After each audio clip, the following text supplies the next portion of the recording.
Anyways, hello. I was about to do the. I was about to open like MatPat. God damn it! I don't want to piss him off. Well, no, just open like Markiplier real quick. Hello, everybody. Our name is the Midweek Report. Piss off all the YouTubers. Anyways. Well, it's not pissing them off. You're honoring them in a way. Didn't you know? They do say imitation is a sincerest form of flattery. There you go. Anyways, hello everybody. Welcome to the Midweek Report. I'm Nick. This is Justin, and well, I just said what the show is already, so you know what the show is already. You know why you're here. You're here for some news. You're here for the good stuff. You signed on for this, so don't blame us in the end. You voted for this. You voted. You don't know where you voted. You don't know how you voted, but you voted for it. You voted for it in a vote you cannot remember or will ever remember. You don't know what's going on. All you know is you voted. Okay, today on the show we've got something interesting. Last week, I believe, it was last week. We talked about the game of the awards for this year, and we talked about what we thought about the people that were being nominated or the games being nominated. Kind of our opinion on the whole matter and what we think was going to happen. Well, it happened. And things happened. So we're going to go over the Game Awards list. And as usual, there were a lot of announcements, a lot of interesting announcements, and of course, a very interesting Game of the Year winner this year that ended up getting the Grand Trophy itself. Well, the grandest of the Grand Trophies. There's many trophies. Grand Trophy for you. The big trophy. There you go. Anyways. So, one of the things I'm reading, again, these are two articles I've linked down below. One of them is from CNET. I'm going to burp, but I don't want to. Oh, there we go. Anyways, one of them is from CNET, and another is from Forbes. Forbes written by Paul Tassi, and CNET written by Daniel Van Boom. Daniel Van Boom. I love that name, by the way. Van Boom. Anyways, what an interesting announcement. So, let's just go and work our way from the top down. So, Game of the Year. This is the interesting one. Of the Game of the Year winners, we had Deathloop, It Takes Two, Metroid Dread, Psychonauts 2, Ratchet & Clank, the Rift Apart one, the Rift Apart one, anyways, Resident Evil Village. Of these nominees, it actually ended up going to It Takes Two, which is interesting enough. And I say that because unlike Deathloop, which is backed by Bethesda, Metroid Dread, which is Metroid, for God's sake. They've been around since the earliest days of gaming. Psychonauts 2, which is a return from very, very long ago. Psychonauts 1, I think, came out in the mid-2000s, or early. Yeah, somewhere in the 2000s. Somewhere around there, yeah. Somewhere in the early 2000s. So a long-awaited sequel. And twice I pronounced that name wrong. Ratchet & Clank, which, again, is Ratchet & Clank. They've been around since, again, the earliest days of the PlayStation. And Resident Evil Village, which again is a very old name. All of these names, well, maybe not. Psychonauts 2 has some level of history to it. Well, even Psychonauts, like I said, always been around for a while. It Takes Two, however, is basically an indie game. Basically the lowest, I don't want to say popularity, but because it won freaking Game of the Year, but the lowest in terms of reputation of all of these games, and yet it still managed to win Game of the Year, which is interesting, like I said. Yes. For a indie game to basically blow all of the more famous competition out of the water is both interesting and unexpected. Well, it's not the first time an indie game has gone and pushed out into the mainstream. There's been a couple that have been able to do that, so... Well, that's the thing. Like, one of the Game of the Year winners, I think, I think 2 years ago, one of the big ones was Hades, which was another indie game, but this one was created by Supergiant Games. So again, another big reputation. But here's the thing: Hades became a smash hit pretty quickly because of its fun take on roguelikes. Very colorful, very pretty, very nice, energetic. Music. I played it. Get you moving type thing. Yeah, something like that. I played it. It was a very nice game. And it became very popular very quickly, so it wasn't a surprise when it got onto the Game of the Award nominations list. It Takes Two was a complete, from the side thing that I didn't even expect would get up on the list. But either that goes to show you its quiet popularity that it's had, or just the fact that, there are not a lot of games this year. There you go. Not to take away from the content creators, I'm sure they deserved it. I'm not, Yeah. Yeah, I sound like I'm bad mouthing how I'm saying it, but I'm sure all that work they put into it is fine. but no, it is a nice game. Interestingly enough, it also I think won best family game because of its nice story. Very very heartwarming story. But anyways, moving on. We have best game direction, which went to Deathloop. For creative, well, game direction is for creative vision. So Deathloop is an interesting kind of concept of a game, where basically every time you die, you have to play the whole bloody thing again. It's like basically a campaign where unless you, it is basically a speedrunner's paradise. If you do not do a perfect run on the first time, you have to do the whole bloody thing over again. Oh. At least that's my take on the thing. I haven't actually played it myself, but from what it's been marketed as and from what I've seen of it, that's basically the thing. You have until the end of the day to kill like 9 people, and if you die somewhere along that point, you have to do it all again. Yes. So basically, it's you a speedrunner's paradise. You must kill to survive. Failing to do so results in you dying. I'm sure there's how fun. I'm sure there's a storyline in there somewhere. I haven't played it, like I said, so I wouldn't know. But from the way it sounds, it just feels like it's, almost a torture. Well, I mean, it is portrayed as a torture for the main character, but whatever. So anyways, interesting play, not surprising. Best narrative. This one caught me a little bit off guard. Between Deathloop, It Takes Two, which again made an appearance here, Life is Strange, which I actually was betting on, Marvel's Guardians of the Galaxy, which I actually have played, and Psychonauts 2, haven't played. Marvel's Guardians of the Galaxy actually walked away here with Best Narrative, which I'm surprised. There you go. I mean, I haven't seen much of anything for that besides some of the basic gameplay and like trailers, and that was it. So I can't say anything for it, for or against, really. I mean, having played it myself, I can say it's a nice story, but it's not something I personally write home about. Like, Red Dead Redemption is something I write home about, but not this. So yeah, not something you would have gone like, yes, this is the greatest thing in the face of the planet. Look at it go. It's too powerful. It's too much power. I mean, it's an interesting story. Don't get me wrong, but I wouldn't say it's the best narrative. But then again, I haven't played all the other games on this list, so. Who knows? I have played the original Psychonauts, but who knows what Psychonauts 2 was like, right? So yeah. So I don't know. Maybe it was indeed of all these listed. Who knows? Anyways, moving on to Best Art Direction. Again, went to Deathloop on this one. Between Canna Bridge of Spirits, Psychonauts 2, Ratchet and Clank, and Artful Escape, which I actually would have laughed it went to Artful Escape because it's in the fucking name. But like I said, between all of those, Deathloop ended up getting it. Considering Deathloop has this, well, Arcane, for you don't know, the guys who made Deathloop also made Dishonored, all those games. They made Prey. Yes. The new one. Well, nobody probably remembers the old one at this point, but so they have this. Arcane has this history of already having a very interesting aesthetic with their games. They always have very interesting looking games. Dishonored had this very gritty Victorian feel to it, whereas Prey had this almost futuristic 60s look to it. Yeah. Deathloop has that kind of old flair to it as well, but not Victorian, more in the line of 60s, more 80s Art Deco this time. There you go.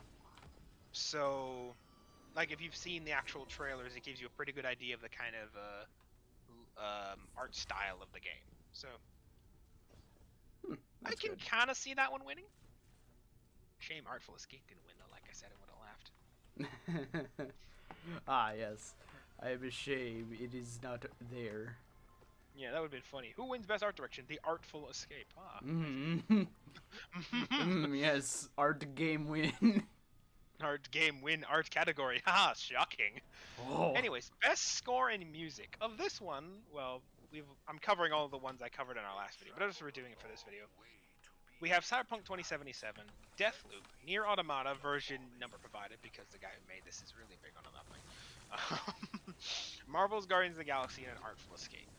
Marvel's Guardians of the Galaxy did not win, but I'm mentioning it in this category as a sub-note because I would have laughed if it did win this one, because it's basically just a bunch of old songs from like the 90s and the 80s and a few original ones that they just bought the copyright to. It would have been funny if that had won Best Music for basically other people's music. Yeah, like for a whole bunch of music from that was made like around the 90s and early 2000s and all that. It's like Nah, it would have basically just been you win Best Music for basically selling everyone else's music. Yes. Music anyways, direction. Who ended up winning was actually Near Replicant version. Oh, frick it! I'll say the number: 1224744871139. Yes, every time this thing came up, they had to say the full name, and I'm sure the guy who made this was laughing internally as they did that. The creator is just laughing like, yes. Honestly, he's my evil plan is in motion. Make a weird everyone dude. say a long name over and over. They have no choice. Honestly, he's a. But then again, when it comes to Near Replicant winning it, I'm not surprised. I have the game, haven't played it yet, but I can see, because I have played Near Automata, which is, well, technically technically this is the prequel to Near Automata. And Near Automata had very, very, very beautiful music. I listened to it quite a lot, even when I'm not playing the game. So I can see it winning Best Music, because, you know, Near Automata had very good music. I wouldn't be surprised if this one had very good music. So, not surprising. Would have been interesting if Cyberpunk got it, though. Best audio design actually went to Forza. Between Forza, Deathloop, Ratchet & Clank, Resident Evil, and Returnal, this one actually went to, like I said, Forza. And, I mean, considering the amount of effort you see the Forza creators go to like, capture the actual, like, authentic sounds of engines, like, the amount of effort they'll go to, I'm surprised. There you go. I'm not surprised, like I said. Like, I think I'm thinking of Cyberpunk, but I think they might have done this as well. Like, you'll see in some cases, for example, they put, like, microphones inside the engine and then just drive the car around just to get the actual fucking sound. It's like, yep, that's dedication. Yeah, the dedicated. But, anyways, moving on to Best Performance. We got, this one I did find funny. Best Performance went to Maggie Robertson from Resident Evil Village, and guess who she played? Lady Demetrice, the big vampire everyone was simping for when the game came out. I wonder. I remember listening to that and just dying of laughing, being like, yep! Technically, this award is meant for Best Individual Voiceover Acting, Motion, and/or Performance Capture. And in terms of voiceover and performance capture, I mean, the fans speak for themselves. You gave this to us, now we win. I'm a little sad, Gino Carlo Esposito from Far Cry 6, who plays the main villain in Far Cry 6, didn't get it. I'm a little sad about that one, because I do like his performance very much. It's just, he laughs. I was acting. Or was I? I mean, honestly, I've, like, between his work as the dentist in Payday 2 and the, I can't remember what the guy's name was, in Breaking Bad. I love the man's performances. He always does such a good job. So I'm a little sad he didn't get it for Far Cry, especially because Far Cry's whole shtick is, you know, the villains are meant to be the bigger characters than the protagonists, interestingly enough. Excuse me, taking a drink. But anyways, moving on to games for impact. For thought-provoking games with a pro-social meaning and message. Shocker, shocker, Life is Strange got the one. This is not, me downplaying Life is Strange, but it always has a lot of very big social social things to it. Like one of them, I believe, was LGBTQW, whatever the acronym is, for relationships and stuff like that. You have bullying in the first one. You have a lot of other things that Life is Strange touches, so it's not surprising it got, pro-social message, because it basically covers a whole bloody spectrum in more ways. It's the whole thing, so Yeah. Bullying, relationships. No bully. Bullying, relationships, bunch of stuff.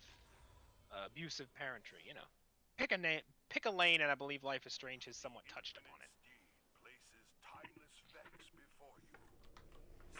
Or absent pear tree. I can't remember what the hell. Something to do with the parents as well.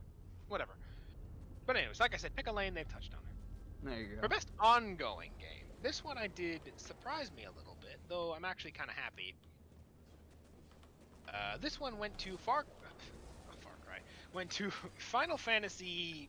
I can't remember what the acronym stands for. I think it's 17 online. Final Fantasy Online basically got this one, and I'm actually a little surprised, but kind of happy. Kind of wish Genshin Impact got it because they have been doing a lot of big strides. Was actually kind of surprised to see Final Fantasy make a play on this list, but they ended up getting it. Which, like I said, I am surprised, but also kind of happy for because they beat out both Apex Legends, Call of Duty Warzone, and Fortnite. So, ha ha ha! Feck all of you. Yes. Do you feel it now, Mr. Krabs? Yeah, they beat out Genshin Impact, but they beat out every other thing that I don't like outside of Genshin Impact, so forgivable. One step at a time. One step at a time. I mean, I don't want to say have played Final Fantasy. I tried Final Fantasy online, didn't really get far. I think I didn't even get past the prologue because of there's a subscription basis to it, and long story. But anyways, You know. best indie game. This one, again, surprised me because I wasn't aware this one was an indie game. But it went to Ken and Bridge of Spirits, which again, I'm surprised I wasn't aware it was an indie game. I thought it was backed by PlayStation, because I believe it was at their PlayStation announcement thing over the summer, but then again, they were showing a lot of indie games as well, so this might have counted. Surprised that it was here, surprised that it won, but, you know, I've seen the game, it looks very pretty, so, you know. What you gonna do? I can take that. Best mobile game. Now, this one did surprise me. It actually did go to Genshin Impact. Yes. Yeah, it did. It did. There you go. Surprised. Beating out both League of Legends and Pokemon Unite, which, I mean, I haven't played Pokemon Unite. It's, you know, basically the new Pokemon Go from what I hear these days. Or at least they're attempting to make a new Pokemon Go. But, I mean, it beat out League of frickin' Legends, so, I mean... Yeah. That's something to brag about right there. Yeah. Suck it, League. The League lasts no more. You cannot survive anymore, you legends. Moving on to best community support. This one also went to Final Fantasy Online. Again, I mean, Destiny's relatively new compared to this. They won it last time though. Apex Legends. Fortnite is, well, they've been actually bashed in the past for well, I don't want to say what's it called, crunching their dev team like mad. Excuse me, it's the drinks, I'm telling you, like mad to keep up with the demand. So I'm not surprised they didn't get best community support because they had a lot of good will for doing that. Plus they are known for kind of stealing other people's ideas and passing off their own Fortnite. But anyways, well, you know, that combined with going and taking intellectual property without actually asking for it, but you know, that's just a minor thing. Don't worry about it. But anyways, and No Man's Sky, which I'm actually surprised got on this. Well, then again, No Man's Sky has kind of gone from being a single game to this kind of expansive thing they're doing, kind of like some other games that go from being like single release games to almost being like what Minecraft was. Minecraft was meant to be this individual game, but it kind of became this massive community thing. Mm-hmm. No Man's Sky has kind of gone that route. Excuse me, my neck is so stiff. But you know, Final Fantasy Online got it. Wish Destiny get, but that's just me being a Destiny player. You know, I'm not angry at Final Fantasy for it. You know, like I said, I'm actually kind of happy they did it because they're the oldest game on this whole freaking list. Like I said, they've been around since I think like early 2010, something like that, or mid 2010, something like that. Yeah, like back there's when only the MMO craze was a thing. There's only two reasons why a game would last like that long. The first is either someone's just trying to really milk it and go and push out as much as they can for it, as much content, or someone's going and actually garnered like a large audience who actually really want that, and they just constantly keep coming for it. And I think they've only had like a big update to the game, like a new expansion. I think only either this year or last year sometime. So, you know, for a game to last that long, all the way from like the early MMO craze, which was I think like 2012 to 15-ish kind of thing. For it to last that long is pretty darn impressive. Somewhere around there, so There you go. pretty impressive. I'm impressed.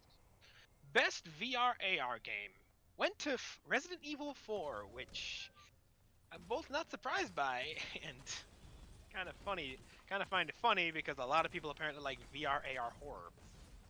Why am I not surprised? Yes. VR horror. Yes, I want to play. I want to play horror in VR. I can't even play horror in just regular form, let alone freaking VR, bro. Meanwhile, all the people who don't get afraid in any way by video games, oh no, horror, whatever will I do? It just is a weird thing. Like, I've seen a guy play a horror game, and he's just unfazed by it all, and I'm like, why are you playing it then? Well, here's the thing. It's not the fact that, I'm scared of these games. It's not that at all. No. Which I'm sure is that everyone who is scared of things. So just have faith in my words here for a second. It is more just the fact that I don't like intentionally trying to frighten myself. Yeah. Like, even if I know I won't be, I'm not a person who intentionally puts myself through that. Even if I know I won't be, I'm like, I'll pass. Which is why I'll play like Resident Evils, like I can't remember which one it was with Raccoon City, the newer one. Or the new remake. That's more action based. Like, I'll play horror games that are more action based. Like I said, I've pre-ordered Dying Light for God's sake, which is a massive survival zombie game. But if it's more action based, but if it's basically just pure horror based, I'm like, I don't want to put myself through intentionally attempting to scare myself. I'll pass. Yeah. No, thank you. No, thank you. But anyways, innovation in accessibility. Interestingly enough, this one went to Forza. I do not remember why, but it did. I'm actually surprised. I thought it was going to go to Far Cry 6 or just any of,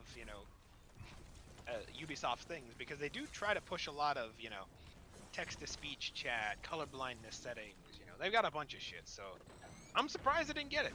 Marvel's Guardians of the Galaxy, Ratchet & Clank, Veil of Shadow, or the Veil, Shadow of the Crown. I haven't played Veil, Shadow of the Crown, so I don't know what their accessibility settings are like. Ratchet & Clank, they had some, but it wasn't new. Marvel's Guardians of the Galaxy, again, they had some, but it wasn't much. I don't know what Forza had, but apparently, a lot, apparently. I'm surprised. Oh yeah, I think it was actually because they had someone doing sign language on the side of the screen. Like, there was a feature where you could turn on sign language interpretation. Which, I'm not sure how they did that, but, wow. That would have been a big thing. Put like a person with sign language on the side. I'm impressed. Not because they had a lot, but just because they innovated by doing that, which I've never. I mean, in fairness, that makes sense. Innovation. It's not meant for a lot. It's just meant for adding new things that push the medium, which I have never seen someone add an ability for sign language interpretation. So, good on them. Anyways, moving on. Best action game. We have Returnal. Which, not surprised by. I mean, on this list we have Back 4 Blood, Chivalry 2, which, I mean, Chivalry is basically Ubisoft's attempt, well, not Ubisoft's attempt, but basically what Ubisoft did for For Honor, but actually much more historically accurate, and much more bloody, so. And Deathloop, which we already kind of talked about, Far Cry 6, which, I mean, it's Far Cry. I don't think I need to explain what Far Cry is. Yeah. And Returnal, which is, again, another I said it 3 times already. Stop it! Returnal, which is, Returnal. I'm just stumbling over things. My brain is trying to form a thought, but it can't finish the thought. Returnal is a roguelike. There we go. Returnal is a roguelike. And I say roguelike because it has this action feel to it. Like, take roguelike and bullet hell and put them together.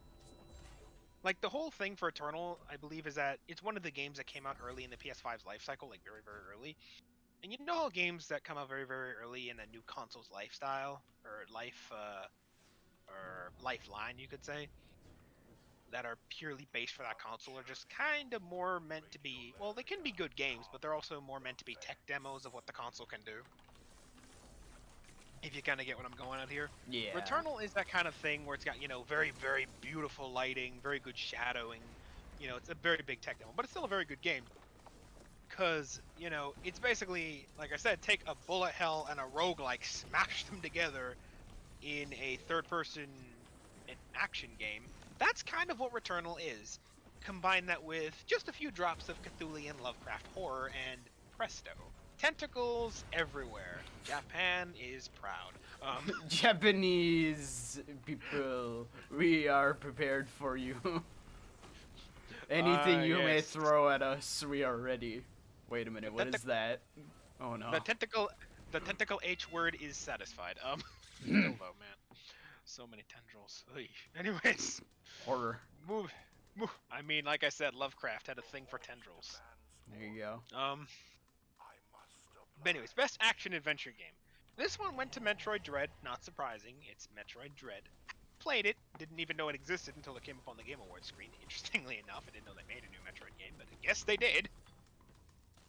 And like I said, it's Metroid, so I'm not surprised. Action adventure is meant to be action with a dash of puzzles, thus the adventure aspect.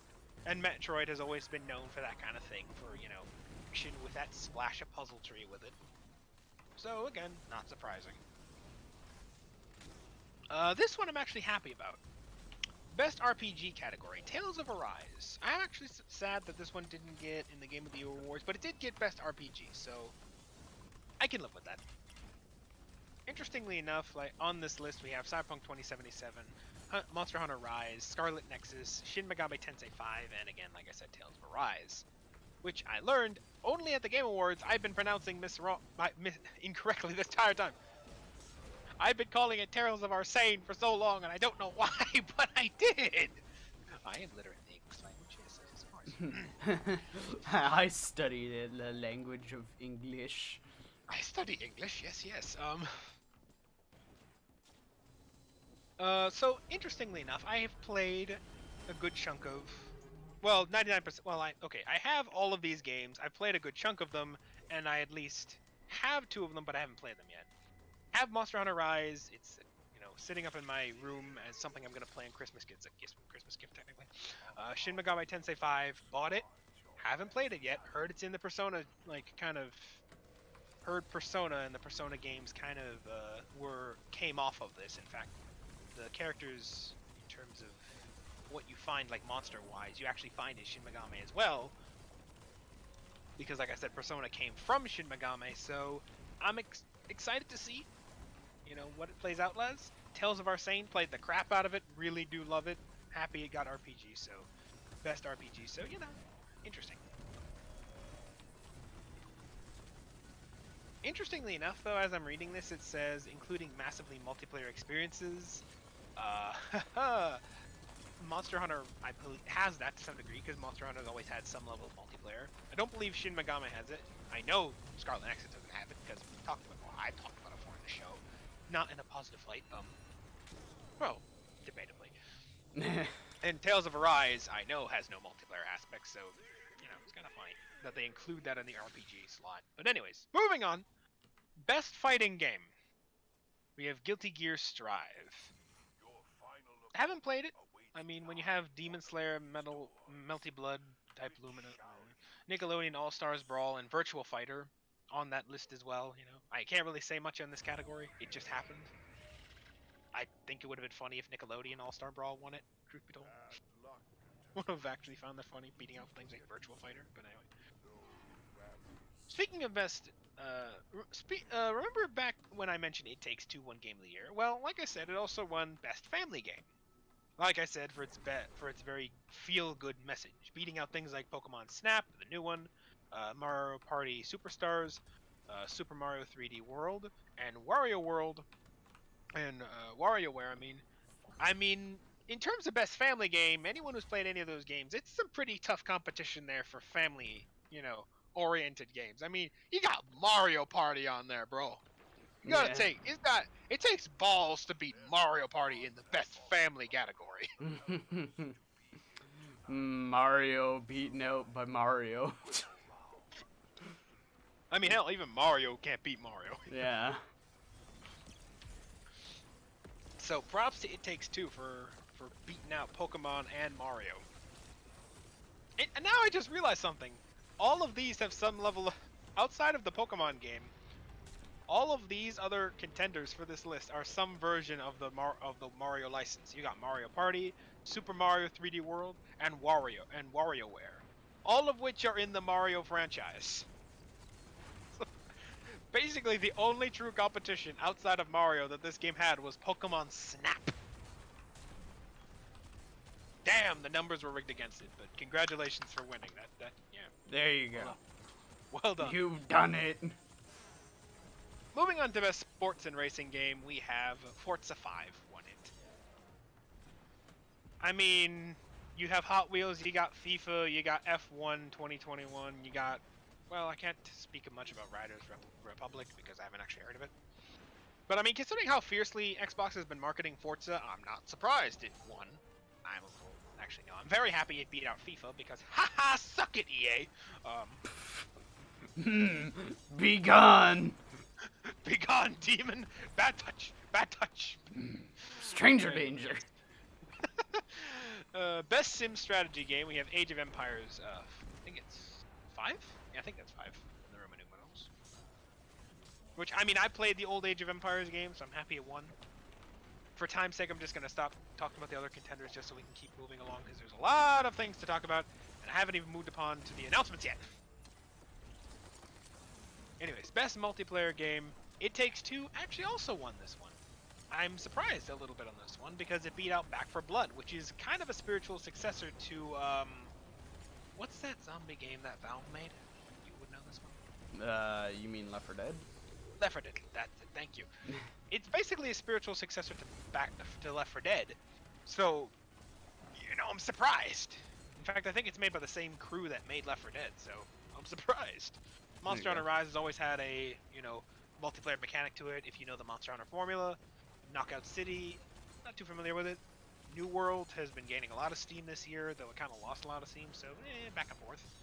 Valheim, I think, appeared this summer, or I think it appeared a while back, and then it's, I think, just released now. I can't remember where it went. I was excited for it. I haven't played it, but I'm interested to see how it went. Anyways, moving on. Content Creator of the Year. I'm not going to talk about this much because I don't know anything about this category, truth be told. Outside that, I wish we would get on this category. Give it to me. Give me the award now. I mean, a little self-promotion never hurt anybody, right? Jeff Keighley, I'm open for that contender slot. Look at me. I am a good creator, am I not? No, diss me, senpai. No, diss me. Anyways, this one was Dream won. Again, I'm not going to say anything about it because I don't really know anything about it. Moving on to best esports athlete, we have Osklander Simple Koskalev, which I believe is Russian. So congratulations, Simple. There you go. Best esports coach, Kim Koma, Jiong Gion, I believe, Jiong Gion. So congratulations, Jion. There you go. Best esports event, 2021 League of Legends World Championship, because of course. League of Legends. I mean, hell, in fairness, it beat out things like PUBG Mobile Game Championship, so... Yeah, you know. Not much saying much in terms of Valorant. Not too sure what the international is in PGL, Major Stockholm. Sounds like a disease, I'm just kidding. It sounds like the sickness. I mean, when you hear Major Stockholm, I'm like, the diseased. the Stockholm parasite. syndrome. It sounds like Stockholm Syndrome turned up to 11. What do you have? Not Stockholm Syndrome, you have Major Stockholm I Syndrome. have Stockholm. I remember when I first heard that in the esports event, I'm like, is that a disease? Like a mental sickness? But anyways, League of Legends, not a surprise. There you go. Best esports game, ironically, also League of Legends. Ah. I mean, it beat out Call of Duty and Dota, so... And CSGO. Interesting. Valorant was also on that list, but I don't think that's too hard to beat when you have it, every other contender. Yeah. I mean, Valorant's doing its thing. Kind of feels like it's trying to be a mix of things like CS:GO, Overwatch, and a few others. It's trying to mix those together with some of the stuff it's doing, but I mean, don't that's know. kind of what you have to do to survive in this thing anymore. Like in this field, you just Yeah. kind of have to take everyone else's ideas and roll with it. I mean, that's kind of how Fortnite has survived, as we mentioned. So, Yeah, well, Fortnite doesn't even do much of anything besides, yes, we are a battle royale, but you can build. Okay. I mean, they also steal everyone else's ideas. So. You know. It's like, yes, other game Anyways, franchises, sustain us! we have to move on because a lot of things Begin. to cover still. Best esports team. Not going to again speak on this one too much because I don't know any of them. I don't cover the esports world. I respect it, but like I said, I have no real horses in that race. So Don't go over there. Navia CS:GO team. Congratulations to them. Anyways, moving on to most anticipated game. Even freaking Jeff Keighley was like checking the release date when it was announced just to make sure they hadn't moved it at the last minute. Elden Ring gets it for the second year in a row. Yes. Man, when this game comes out in February, everybody's going to be playing. It's the freaking next Cyberpunk. Hopefully it doesn't end the same way Cyberpunk did. I mean, it's made by the guys who made Dark Souls, so I'm willing to bet it's fine. It'll be fine. It's not going to end the way Cyberpunk ended when this happened. But it did beat out things like God of War, Ragnarok, Horizon Forbidden West, the sequel to Legend of Zelda Breath of the Wild, which, why are you just calling that Nintendo? Can't you think of an actual name? or is it, since this is the first time making a sequel to any Legend of Zelda game, you have no idea what to call it? And, I mean, they've never done that, technically. I mean, they've had games that are, like, in the same timeline, but they've never truly called them sequels. So now that they're literally making a direct sequel, they're like, what do we call it? Now what? Sequel to the game. Do it. That's literally that's the full name. Man, I want to see that on the box cover. What do you want to buy? The sequel to Legend of Zelda Breath of the Wild. Ah, okay. So what's it called? That's what it's called. The sequel. That's the full name. Takes up half the box. What is the name? Sequel. The sequel. Just the sequel. Anyways, and of course, Starfield was on that list, and since Starfield has been pretty radio silent, not surprised, it's not really generated a lot of hype outside of its immediate circle. So, there you go. There are your winners for this Game of the Year awards. But now onto the fun bit. Now that you know who won and who took home trophies and who didn't take home trophies, let's go on to the actual thing a lot of people also watch the Game of the Year awards for, including myself. Well, I watch for the awards as well, but still. Announcements. This is where it gets interesting. How long have we been streaming for? We've been 40 minutes. You've got time. Okay, good. Man, that took longer than I thought. I thought that would take like 20, 30 minutes tops. That took 40 minutes. Anyway, gotta put like a timestamp in the video to skip to this part if you just want to hear the announcements. I don't know how to do this. We'll just figure it out. We'll figure it out. Figure something out. Anyways, the Game of the Year awards, interestingly enough, the final Game of the Year was actually given by the guy who made Last of Us Part 2. What's his name? Can't remember his name.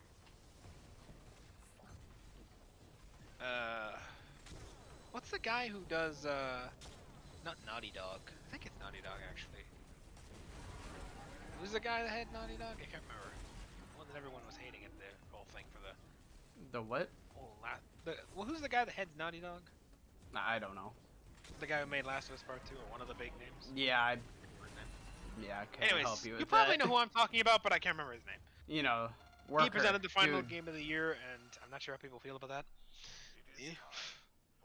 But moving on to more interesting news, who's heard of The Matrix? Who's They're ready? making a new one. Oh, what, like a new game or? That new movie. Oh, interesting.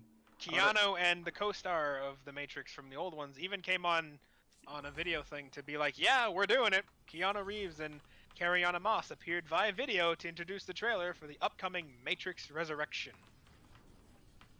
Interesting. So that's a thing, guys. Didn't think they'd ever make a new Matrix movie. That game is basically challenging Inception for the most Inception-y type movie. It's just, I do wonder where they'll go with it, because they've covered the ending of the world, like, of the story and all that. So I guess you could do the beginning, like, what happened when humanity fell. I think it has something to do with like time travel and resurrection and stuff like that. Oh, so in other words, the robots are like, ah, yeah, no, we're not happy with the whole you fought for your freedom thing. Now like, fight find for it Neo again. like, Fight for find your someone- freedom again. They like, I guess, find some version of Neo in the future. Like, we'll take you back in time. I guess. Maybe. So, by the way, there's also a thing you can get on your gaming platforms called The Matrix Awakens, which is an Unreal Engine 5 experience. I'm not sure what that is.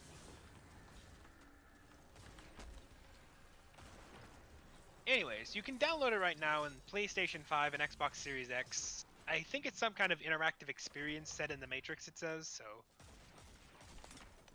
have fun with that. There you go. I mean, it's made in Unreal Engine 5, so it's probably going to look very good. They introduced Arc Riders, which is this new IP coming from the Swedish developers Embark. So we'll see what that holds. And here's the fun one I was hoping to get to. They finally undid it. I mean, they finally did it. They made a Halo TV series and gave it to Paramount Plus. Ah, there you go. Hopefully they'll do the franchise good justice. I mean, considering we've it's on had Paramount some. Plus, It's far and few, but we've had some like video and TV adaptations of games that have some have been decent. okay, Some have, but I mean, they've ranged from terrible to not bad. They've never been really great. The closest, there has been one that got to great, and that was Detective Pikachu. I think that really broke the mold. Detective Pikachu and what's it called? Sonic, the old Sonic movie, or the new Sonic movie. Those were the two ones that did get some level of critical acclaim, especially Detective Pikachu, and the world was kind of like, hey, we can do game movies good if we actually try. And I mean, Nintendo was a lot involved in Detective Pikachu, so I'm not surprised. But anyways, moving on. So, I mean, they're giving it to Paramount Plus, which is Paramount's frickin' streaming service. I'm in a way sad they didn't give it to Netflix, which means now I can't see it.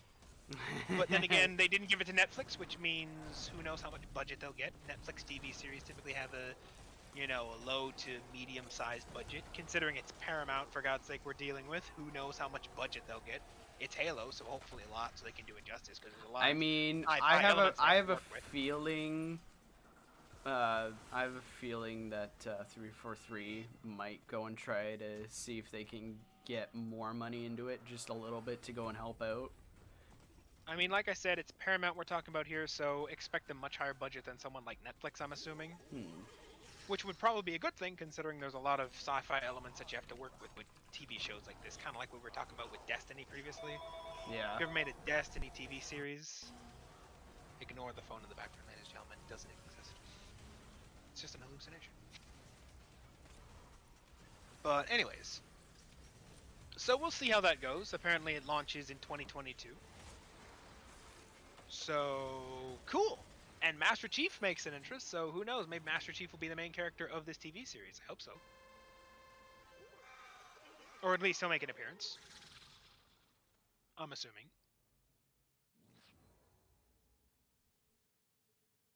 What do you think? I think our editor has gone radio silent, ladies and gentlemen. I think the aliens got him. Well, we'll carry on. Actually, we'll wait. We'll wait for him. We might just cut out this part.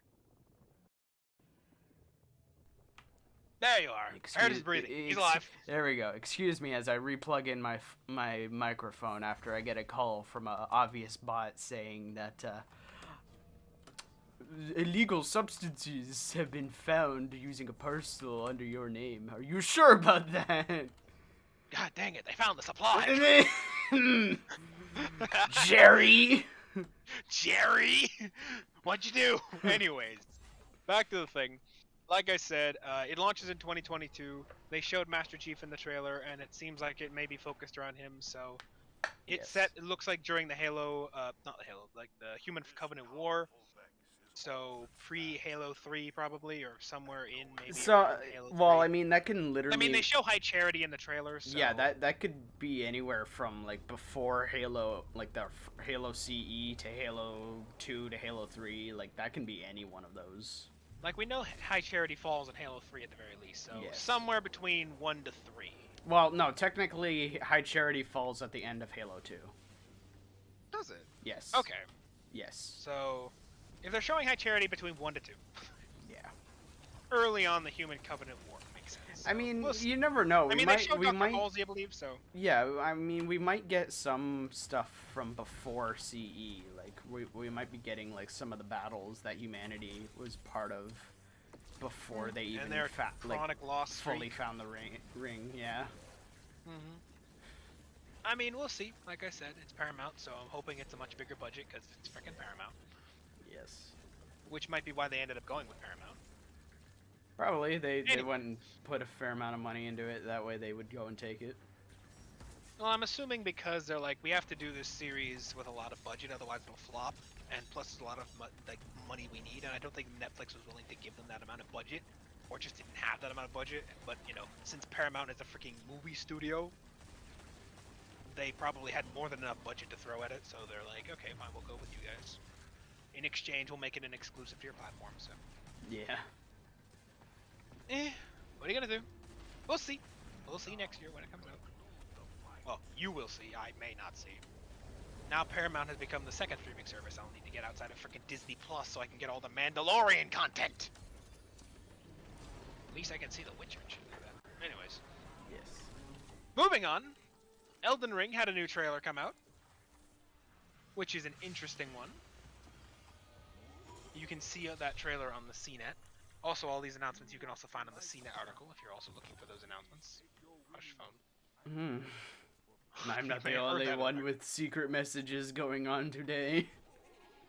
I mean, it's a YouTube notification from Nintendo. Ooh, maybe I'll watch that later. And of course, Imagine Dragons had a performance. Imagine Dragons are the guys who do work with Supergiant a lot, celebrating their anniversary. So There you go. Yeah, things like music that you'd find in things like Bastion, Hades, we talked about earlier in the show, and Translator. So I remember Bastion all the way back in the PS3 days. I never got it, but I remember seeing it. Who knew that that little game would go on to become the first game in a long line of successes for this studio? Who knew? Success. It is worthy. Anyways, and Star Trek Resurgence. Ah, yeah. So, they've announced Star Trek Resurgence, which is, I believe, a game. Well, a Star Trek game coming to Xbox and PlayStation. Yeah. Not too sure where to go with that. I believe... Hold on, let me just check this out as we're doing this. I think...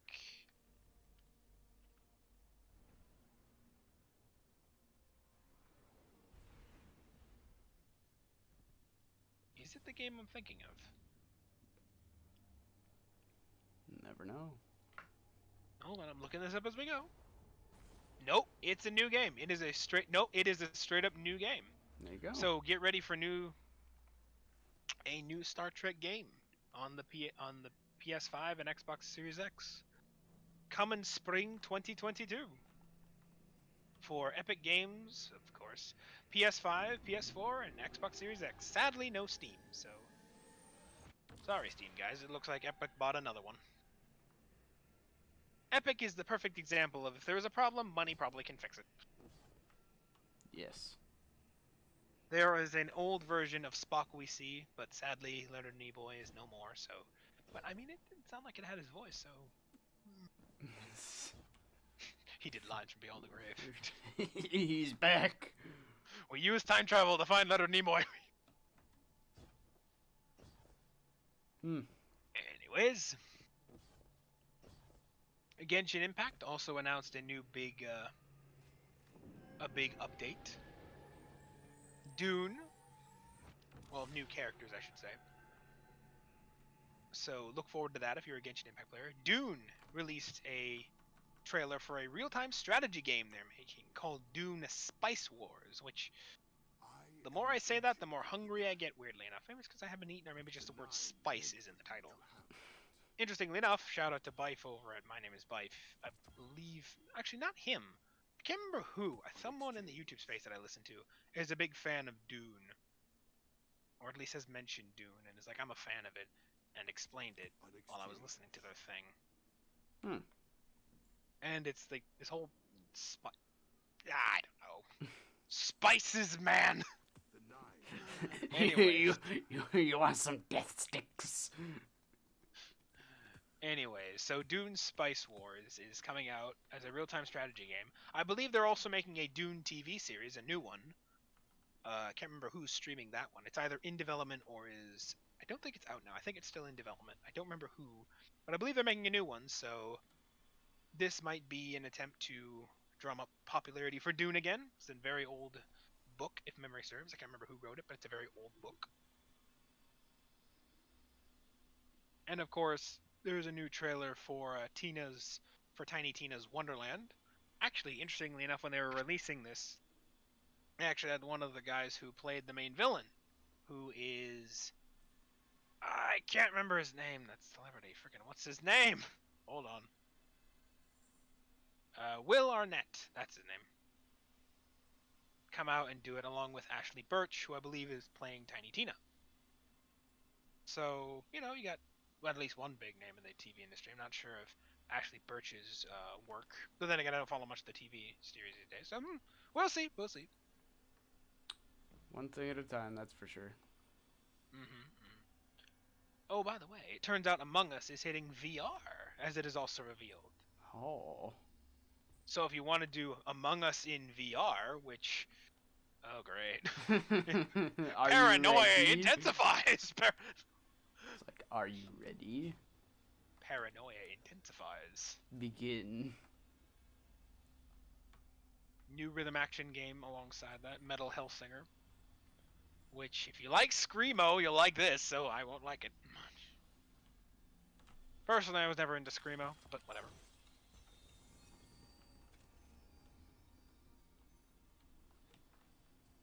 Forspoken got a new trailer, and it's finally got a release date.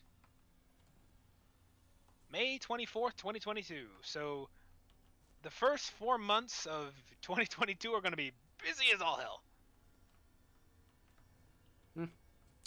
Between all these big pops, it's gonna be very... It seems everyone just moved their games to 2022 between February, March, either February, March, April, and May. Those are gonna be the 3 busy months as far as we know right now in 2022. So start saving up money, folks. You thought buying shit in Christmas was bad? Oh boy. Are you ready? We also got another trailer for Suicide Squad, as well as Saints Row. Saints Row releases August 22nd, 2022, so at least that one's pretty far off. A little bit of time. Not everything coming out all exactly at once. Not all exactly once. Interestingly enough, we got a trailer to a game I didn't think we'd ever see a sequel to. Warhammer 40K Space Marines 2. That's right, Space Marines 2. That old game, Space Marines, is getting a sequel. Huh. You held this position for X amount of time. Yes, sir. If you watch Russian Badger, you've probably seen Space Marines. At least the first one. The mess. Heresy. No, that's Halo I'm quoting. Frickin' brother, I am pinned here. Wait, no. Did you seriously think, real quick, heresy was a Halo thing? Yeah, no, there is that is a line from Halo Wars 2. Or Halo Wars 1, I mean. You're not exactly wrong, but heresy is also a Warhammer thing. Well, no, yes, it is very... Brother, this is heresy! No, I was about to quote, heresy, remove this filth, which is the line from Halo Wars 1. Oh, yeah. no, heresy is a very big thing in Warhammer 40k. I mean, I can imagine. Religious zealotry turned up to the I ninth mean, level and given steroids. real quick, I have a feeling that line could probably be also said in Warhammer. I mean, it fits. It would fit with Warhammer, but you know. Very true, very true, very true. Like, literally So- any sentence with the word heresy in it is probably just guaranteed to be in Warhammer at some point. True, true. So, Anyways, what other big thing? Ah, yes, like I said, we got a new trailer for Suicide Squad. I do not believe we have a release date. Hold on, let me just skim through the trailer and find out if that is true. It'd probably be around the end. Nah, it just says 2022. There you go. So somewhere in 2022 we'll figure it out. PUBG Battlegrounds has now released its free-to-play trailer. Which, wait, wasn't it already free-to-play? I don't know. It's lost its price tag, it says. So apparently it's always been a purchase game. I'm surprised. Oh, there you go. Anyways, Kojima said he'd be at the next year's Game Awards because, yeah, of course he did.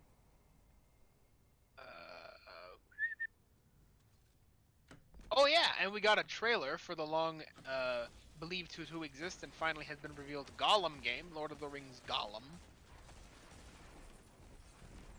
So we'll get a game where we get to play as Gollum. Precious. Insert my precious. Your precious is here for me, and only me.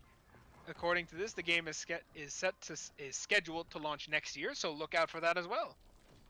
As well as Amazon's Lord of the Rings series. I wasn't aware that a new TV series was made of Lord of the Rings. I'm learning shit too in my own show. What do you know, ladies and gentlemen? Cuphead had a performance releasing that its new DLC, the Delicious Last Course, which, I mean, if you watch the performance they did for it, I mean, I felt like I was in the freaking 60s for a second. From the music and everything it was in. Yeah. Again, you can all find this in the CSN article if you're looking for it. Oh yeah, Sonic the Hedgehog 2 got its trailer revealed at the Game Awards too, so Sonic 2 at the Game Awards too. A lot of twos. Anyways, so that's a thing. It was interesting. Finally get to see what the new had movie its looks thing like. going on. Yep, had its thing going on. Might have just, considering all their announcements, I might have just wanted to. We should have just done the show about the announcements, which was my original plan. But at the last minute, like, nah, we'll talk about the winners too. And might have been a bad idea. I mean, it seems right to cover the winners as well. Like, True. is mostly gaming news. That is gaming news. That is gaming news. So, Final Fantasy VII Remake is a PlayStation exclusive no more. It is coming to PC via, sad to say, the Epic Store. There you go. Next week, which is this week. Wait, December 9th? Yep, nope, this week. Sorry guys, Epic bought it again. They've done it again. Maybe I'll just do a long video on how much I hate Epic games. Maybe that's something I can do in the future. Horizon Forbidden West got a new trailer as well as a orchestral performance, so that was an interesting piece. They haven't changed the release date though, so don't worry. If you're looking forward to that game, don't worry, it's still in the February slot. Ben Schwartz revealed the thing. Oh yes, and surprise, surprise, we got a Wonder Woman game in the works. Interesting. Bad news is we have no idea when it's coming out because they just gave us a teaser. So, if anything, probably next year of next year. Yeah, hold on, let me just... Yep, nope, no release date. So good news is we know it exists. Bad news is we have no fucking idea when it'll come out. So put that on the potentially monitor for 2029 release date.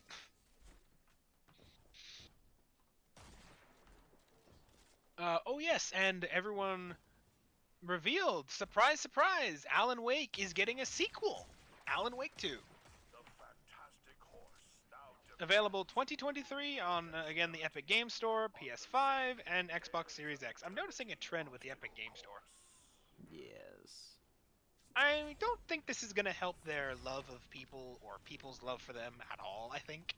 Especially when these games get closer to release. Expect a lot of hate for Epic Games for buying up all the exclusivity. Which, I mean, they say in their defense is the only way they can compete with Steam. Which I bullshit on. Yeah, real quick. Steam doesn't go and ask for exclusivity. So... No, they just get it. Yeah, it's like, people just go to them. Like, just saying.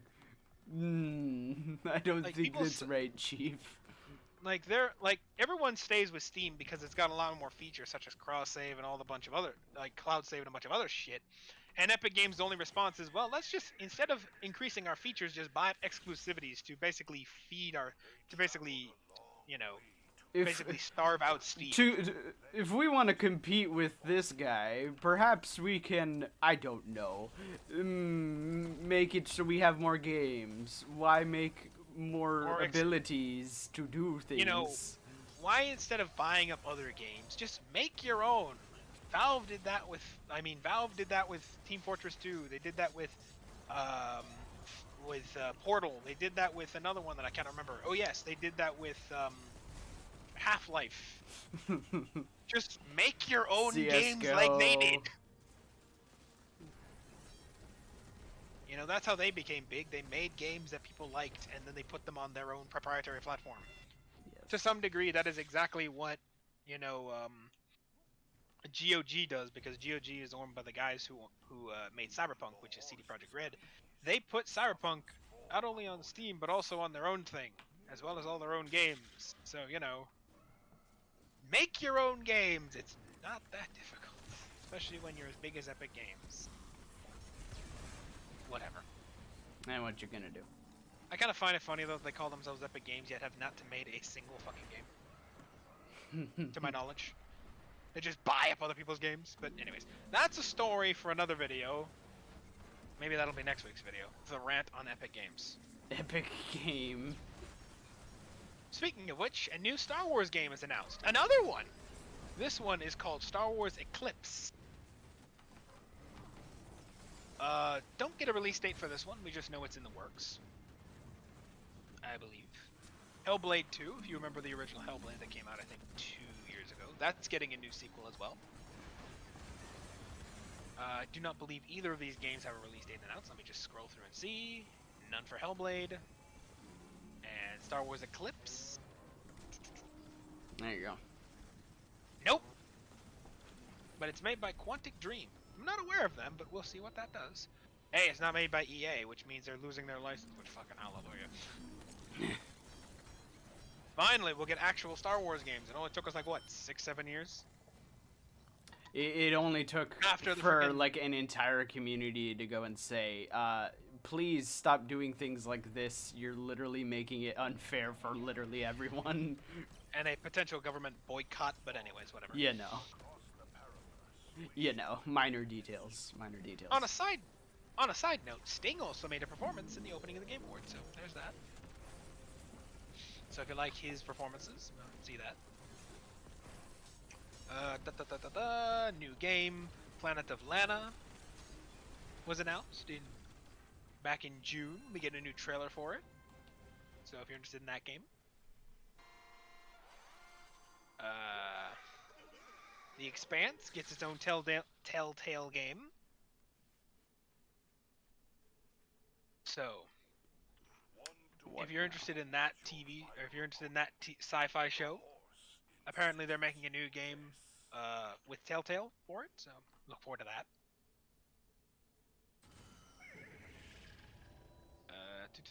Chivalry. Yes, Chivalry 2 is now a thing. Speaking of Chivalry, Chivalry 2 is now a thing. Yes. And Monster Hunter Rise is getting a new expansion called Sunbreak. Coming to Switch in 2022 in summer. How ironic it's called Sunbreak and it's coming in summer. You know. I mean, I find some wonderful symbolism there, but whatever. Be that way. Anyways. Also, on a side note, we got a new trailer for the Witch Queen. Live action this time, so that's interesting. So you can bet I watched that. Next on the docket, we have a new game. A gnarly looking third-player game, according to CNET, called Evil West, which, I mean, wasn't the West already evil? So, look forward to that. Bunch of things, looking for the big ones. Texas Chainsaw Massacre and Homeworld 3. So we got 3 new trailers. First, for King of Fighters Roman numerals. Sorry, I'm not good with Roman numerals. Beta coming to PS4 and PS5. Starting December 17th. Full game release for this one coming February 17th.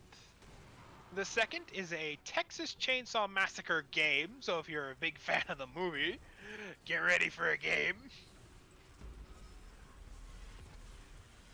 Which is, you know, in 2022 again. Again, we have no idea when. A multiplayer horror game, so based on true events. Fun. Oh. Homeworld 3 is the last of these trailers. Interestingly enough, according to this, it says it's a belated sequel to 2003's Homeworld 2, so this is another long-running sequel in the making. So, we got a new game called Tunic. And that's about the big ones. Like I said, I think Genshin Impact also revealed they have a new, what's it called? A new sequel for some new characters, new expansion. Look forward to that. So yeah, there you go. Oh yes, and I forgot to mention A Plague's Tale Requiem. So A Plague's Tale 2, technically, getting a new one. Rumbleverse. Completely skipped over these, my first ones. I said Epic Games doesn't make any games, and then they make Iron Galaxy with Epic Games. So, I mean, they have made a few games, but whatever. Anyways, they're teaming up, making a battle royale called Rumbleverse. So, what does that make? Battle royale number 2466. Let's see how long that lasts. Here we go. And Crossfire, which is a pretty intense looking one, scheduled to come out in February 10th. So this another one to add to the February calendar. Oy, February is going to be jam-packed. So there you go. Lot of stuff to work with there. Lot of stuff to work with. A whole lot of things going on. A whole lot of things coming. And a lot of stuff to see. What will it be all next year? Find out next time on Dragon Ball Z. Sorry. Find out next time on the midweek report. Man, I've watched I've watched a few Dragon Ball Z episodes. I remember that ending, man. I had to do it. Anyways, so there you go. A lot of stuff came from the Game Awards. A lot of winners. A lot of losers. Well, they got nominated at least, which is itself a pretty big achievement. Yep. And, getting up there. For a second, I thought someone just stabbed you. Yep. But, there you go. So if you want to see all these announcements, again, look at the CNET article. If you want to see all the winners, look at the Forbes article from Paul Tassi. And like I said, Daniel Van Boom made the CNET article, so thank you to both of you guys for making these things. Makes my job a lot easier. I don't have to scour around trying to go and formulate everything together. I'm surprised, like I said, that... Well, not like I said. I'm surprised that they're making a new Star Trek game, though. And a new Star Wars game. Because they released in a few months ago. I can't remember what event it was at. But they said they were going to remake Star Wars The Old Republic. We don't know how that remake is going to look yet, but they said they're remaking it, so... I thought that was the extent of it, and then this time they revealed that they're making a whole new game called Star Wars Eclipse. So I guess they're working on a remake and a new game? Well, they're made by two separate companies, I think, as well. So that's something to look forward to. Also, side note, I just remembered. Apparently, Eclipse is set during the New Republic era, so basically everything after Episode 6. Pretty much. So this will be an interesting take. I mean, we haven't exactly seen any games set in that era, so it'll be nice to see what that era looks like outside the middling films, which don't exactly, I think, give a good representation. Yeah. Yeah, because when you really think about it, I mean, it's an interesting concept. Like, between 3 and 4, there's a bit of a gap in the time, but it's not an extreme gap. Like, there's still a fair bit of a gap. yeah, it's like, what, But- 20 years? Yeah, it's only a few years, but the gap between 6 and 7, that's got to be a big gap. Like, that's a pretty at least 60, 70 years right yeah, there. yeah, like we 'Cause go Luke and went from see being, like, young man to old. yeah, ancient we see Luke as a young adult to like a fully grown old man. Like, A fully grown old man. He's grown old, man. yeah. So you know, But yeah, no, that's at least like what 70 years right there, yeah, or at least 60, something like that. yeah. So it'll be interesting to see how that goes, where they want to go and tell with the story, because it's literally just open space. Like nothing is there, so you can kind of just do whatever you want with it. So Yeah, I long mean, as outside it of the ties. films. Yeah, so yeah, like you can kind of do whatever you want, so long as it ties to the two films. It goes to them. And we don't even know if this will be set. And I mean, this is the New Republic era, so this might even be before the whole first film in the new timeline, which is nice because then it separates itself from all the bullshit that happened in the films, which I Yeah. think is a smart choice. So we might see Luke as a, like 50 to 60-year-old dude. You know, Yeah, the man, same even his age that 40s. he was in the movie. Yes. I think there he's like in his like 60s, 70s though. Yeah, yeah. So we might see him as like a 40-something-year-old dude. Yeah, in his 30s to 40s. Depends. I think it wasn't just depends. All right. Well done. Hopefully you got all the juicy tidbits that you like. You enjoyed. Mm-hmm. This has been a pretty long one, but there's been a lot of stuff to cover. I've been trying to shorten down our episodes a lot, but this one didn't exactly lend credence to that. I mean, there was a lot to cover. There was there's a lot to cover, yes. with it, so you got to get it all on there. I know you guys don't like super long episodes, but there was a lot of content to cover here. Wouldn't have, been doing it justice if I didn't, so. All right. Well, Anyways. hopefully you enjoyed. Hopefully you'll stay tuned for the next. Yeah. We'll see you guys in the next one. We'll figure out what we're doing in the next one. We'll figure it out. We'll figure it out. Anyways, in the words of the immortal Red Green, well, paraphrasing, I should say. Now, I'm trying to paraphrase. We're pulling for you, and we're all in this together. Good night.